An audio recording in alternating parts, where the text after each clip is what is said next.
Andai kamu mendengar suara pena malaikat yang tengah mencatatkan namamu dalam daftar orang-orang yang rajin berzikir, niscaya kamu akan memilih mati dalam keadaan penuh kerinduan kepadanya. Dia yang senantiasa menjaga hatinya dekat dengan Tuhan akan menemukan kedamaian dan ketentraman, sementara dia yang senantiasa memberikan hatinya kepada manusia akan menemukan kegelisahan dan ketakutan. Kunci hidupnya hati terletak pada mentadaburi Al-Quran, tunduk kepada Allah dalam kesendirian, dan meninggalkan perbuatan dosa. Bila seseorang menghabiskan waktunya untuk Allah, maka Allah akan mengurus semua kebutuhannya dan menghapuskan segala kekhawatirannya. Allah akan mengosongkan hatinya supaya hanya dipenuhi dengan kecintaan kepadanya. Solatnya orang-orang munafik itu solat yang hanya sebatas raganya, bukan hatinya. Tangisan taubat seorang pendosa lebih Allah cintai daripada tasbihnya seorang yang sombong. Kunci dari segala kebaikan adalah merindukan akhirat, dan kunci untuk semua kejahatan adalah mencintai dunia dan panjangnya angan-angan.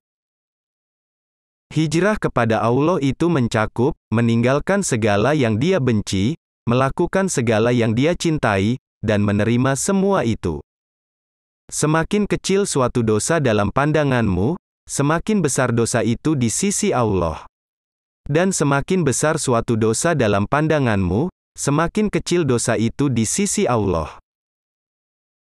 Tidak ada kegembiraan bagi seorang yang tidak menanggung kesedihan, tidak ada kenikmatan bagi seorang yang tidak memiliki kesabaran, tidak ada kesenangan bagi orang yang tidak mengalami penderitaan.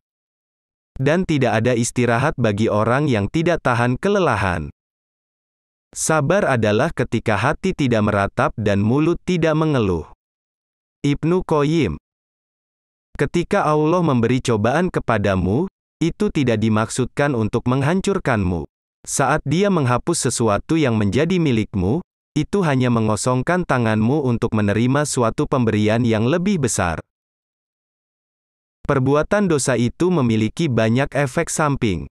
Salah satunya adalah bahwa dosa-dosa itu mencuri ilmu pengetahuan dari dirimu. Siapa yang menyadari akan kebesaran Allah tidak akan pernah merasa nyaman dalam melakukan perbuatan maksiat. Orang yang benar-benar jujur tidak akan peduli dengan statusnya di mata makhluk. Lelaki sejati adalah ia yang takut pada matinya hati, bukan matinya raga. Ibnu Qayyim. Dunia ini ibarat bayangan. Kejar dia dan engkau tak akan pernah bisa menangkapnya. Balikkan badanmu darinya dan dia tak punya pilihan lain kecuali mengikutimu.